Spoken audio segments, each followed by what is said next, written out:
Be me, 28. Haven't left my apartment in 4 years. Not a prison, but feels like one. Or maybe a fortress. Safe inside, chaos outside. Diagnosed with severe agoraphobia and panic disorder. Started back in college during a presentation. Auditorium full of people. Lights too bright, air too thin. Heart hammered like a bird trapped in a ribcage. Passed out, woke up to paramedics and laughter. Or maybe I imagined the laughter. Doesn't matter, the fear stuck. Retreated slowly at first. Skipped classes, then grocery runs, then checking the mail. Now I work as a freelance coder from a dark room. Blackout curtains always drawn. Food delivered with leave at door instructions. I wait until the driver's footsteps fade before I open it. Like a goblin snatching loot. My world is 600 square feet. Smells like coffee and stale air. I have routines to keep sane. Work out on a mat, shower, work, game, sleep. Repeat. Loneliness is a physical ache sometimes, like a bruise on the bone, but the thought of the outside is worse. The sky feels too big. The ground feels unstable. People are variables I can't control. So I stay. One day, new tenant moves in next door. Hear the boxes thudding against the shared wall. Hear a voice, female, humming. Thin walls in this complex. I put on headphones, drown it out. Don't need reminders of the life I'm missing. A week passes. It's 2 a.m. on a Tuesday. I'm awake, debugging code. Headache splitting my skull. Decide to step out onto the balcony. My only connection to the outside. 3rd floor, facing a brick wall of the next building. Safe enough. Night air is cool, smells like rain and city grit. I lean on the railing, close my eyes. Then I hear a lighter flick. Freeze! Someone is on the balcony next to mine. Only a frosted glass divider between us. Rough night? Voice is low, raspy, tired. My heart jumps into my throat. I don't speak to people. I don't exist to them. I stay silent, hand gripping the rail white-knuckled. She sighs, exhales smoke. It's okay, you don't have to answer. I know you're the ghost of 3B. Ghost. Is that what they call me? I retreat inside, lock the sliding door, heart racing. Don't go out on the balcony for 3 days. But the isolation itches. 4th night, 2 a.m. again. I go out. She's there. I can smell the clove cigarette. You came back, she says. Not mocking, just observing. I clear my throat, voice sounds rusty, unused. Yeah, I'm Sarah. Silence. I debate running back inside. Mark, nice to meet you, Mark. I'm a nurse. ER, just got off shift. Explains the 2 a.m. schedule. Coder, I say, freelance. Ah, so you keep the internet running while I stitch people up. Something like that. We talk for 10 minutes. Just voices through frosted glass. I don't see her face, she doesn't see mine. It's easier that way. No eyes on me. No judgment. Becomes a ritual.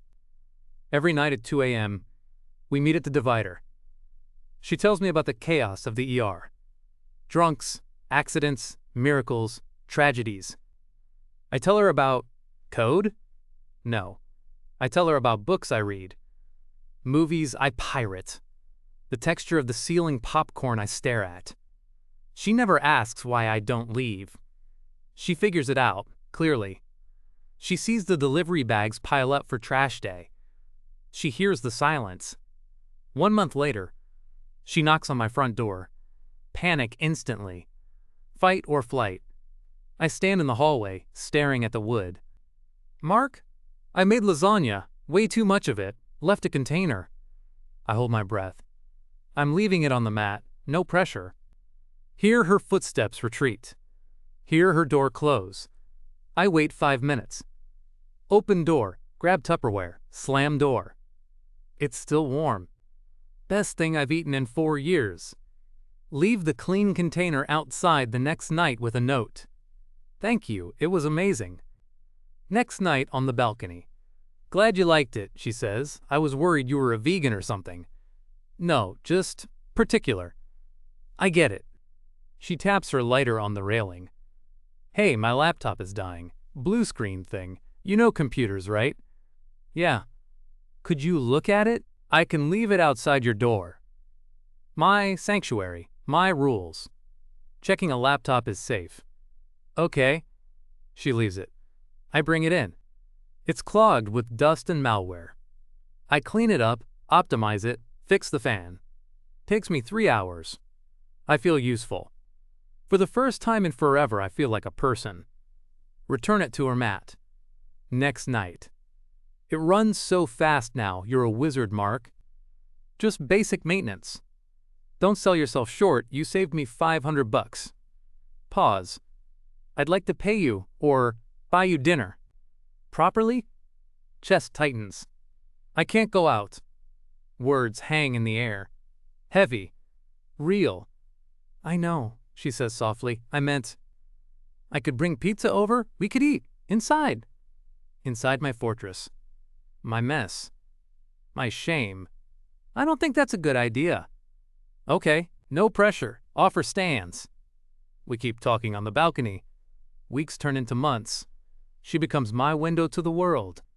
She describes the autumn leaves changing color, the way the snow looks under the streetlights, the new coffee shop down the block. I start to crave her voice. Start to hate the frosted glass. One night, storm is raging outside. Thunder shakes the building. I'm on the couch, shaking. Storms trigger the panic. Loud noises, loss of control. Knock at the door.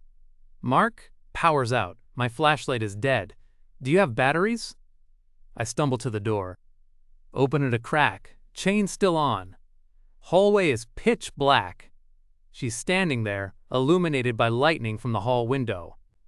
Wet hair, oversized hoodie, holding a dead flashlight. She looks kind. Soft features, tired eyes, nervous smile. She sees me. Unshaven, pale, wearing baggy sweats.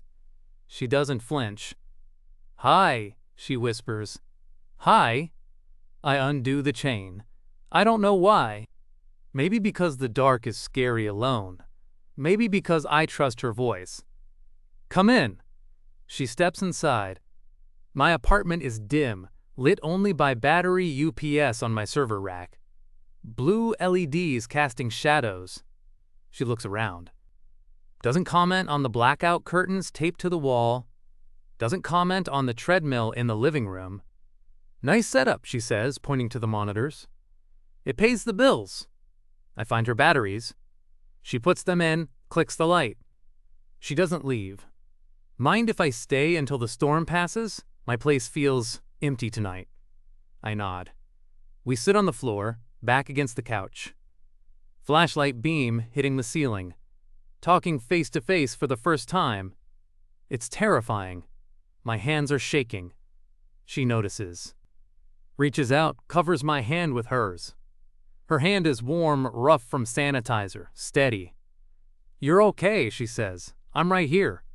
I tell her. I tell her about the auditorium. The crushing weight. The years of hiding. The shame of being a grown man afraid of the sky. She listens. Doesn't offer platitudes. Doesn't say, just go outside.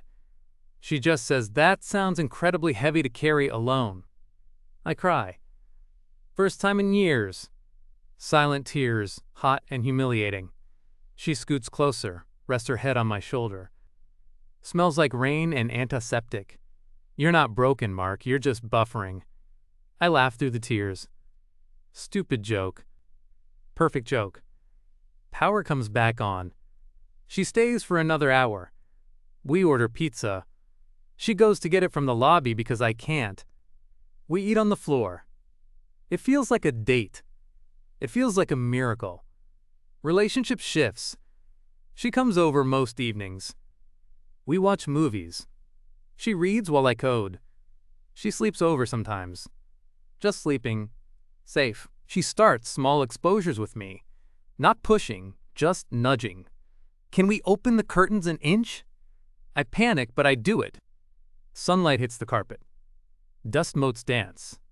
It burns my eyes, but I don't die. Next week, can we open the window? Fresh air fills the room. Sounds of traffic, sirens, life. I grip her hand until it hurts. She doesn't pull away. 6 months of this. I'm in love with her. Terrified she'll realize she's dating a hermit crab. Terrified she'll leave for someone who can take her to a restaurant. I ask her one night, "Why me? You could have anyone, someone normal." She looks up from her book. Normal is boring, and the guys out there, they wear masks too. Yours are just literal curtains. You're honest, Mark. You're kind, and you listen better than anyone I know. She kisses me. Soft, patient. I want to be better for her. I start therapy online. CBT, exposure ladders, breathing techniques. Hard work.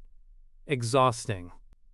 I practice walking to the front door, touching the handle, turning the lock, opening it, looking at the hallway, closing it. Repeated 100 times a day. Then, the test. She's at work. I get a text. Forgot my keys, stuck in lobby, phone dying, buzz me in? Buzzer is on the wall, easy. But then, buzzer broken, Mark please, it's freezing and there are some creeps out here. My stomach drops. I have to go down. 3 flights of stairs. Lobby. Glass doors. Visible to the street. I hyperventilate. Vision blurs. I look at the phone. She needs me. I put on shoes. Feel alien on my feet. Grab keys. Open door. Hallway stretches out like a tunnel. Walls breathing. I count steps. 1, 2, 3. Heart rate 160. Reach the stairs. Grip the rail. Legs feel like jelly. Down 1 flight. Noise from the street gets louder. Panic screaming in my brain. Go back. Hide. Safe. No. Sarah is cold. Sarah is waiting. Down 2nd flight. Lobby is ahead. I see the glass doors. See the streetlights. See cars passing. Terror is absolute. I see her silhouette outside, arms crossed, shivering. I push through the heavy lobby door. Step onto the tile. Walk to the glass. Unlock it.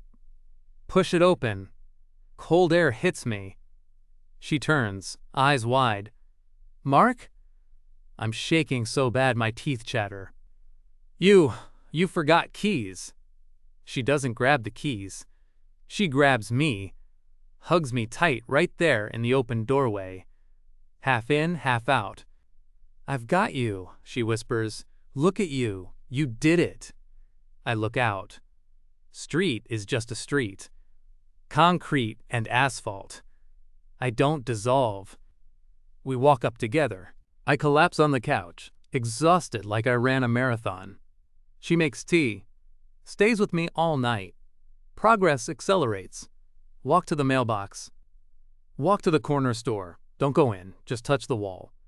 Walk around the block at 3 a.m. when it's quiet. She's always there. Holding my hand. An anchor. 1-year anniversary. She wants to take me somewhere. A drive. Just a drive. You don't have to get out if you don't want to. Tinted windows? I agree. Take a Xanax. Get in her car. Sensation of speed is overwhelming. I close my eyes.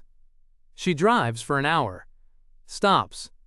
Open your eyes, Mark. We are parked on a cliff overlook. City lights spread out below like a galaxy. Stars above. It's huge, infinite, and beautiful. It's not so scary from up here, she says. I roll down the window. Breathe the air. No, I say, it's okay. I turn to her. Ring box in my pocket.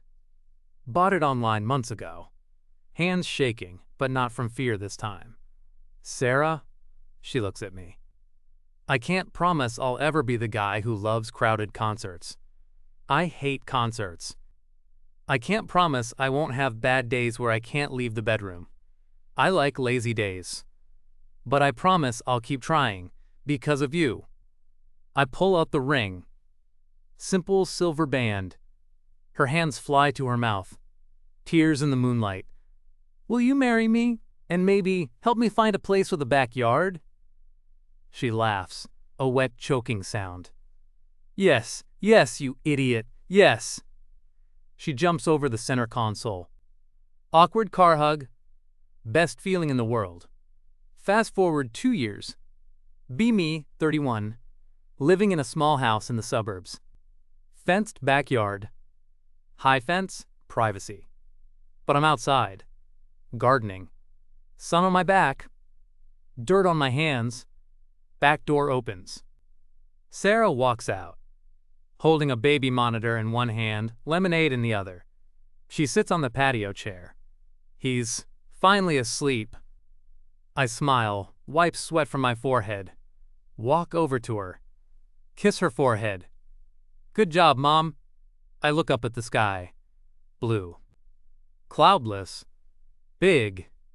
It's still scary sometimes. Sometimes I still have to retreat to the bedroom and breathe. But I'm not a ghost anymore. I'm here, and the walls don't define me. Sarah hands me the lemonade. What are you thinking about? I take a sip. Look at the garden. Look at her. Just thinking that the outside isn't so bad. She smiles. Takes my hand. No, it's pretty good. We sit there, watching the wind move the leaves. I don't need to hide. I'm found.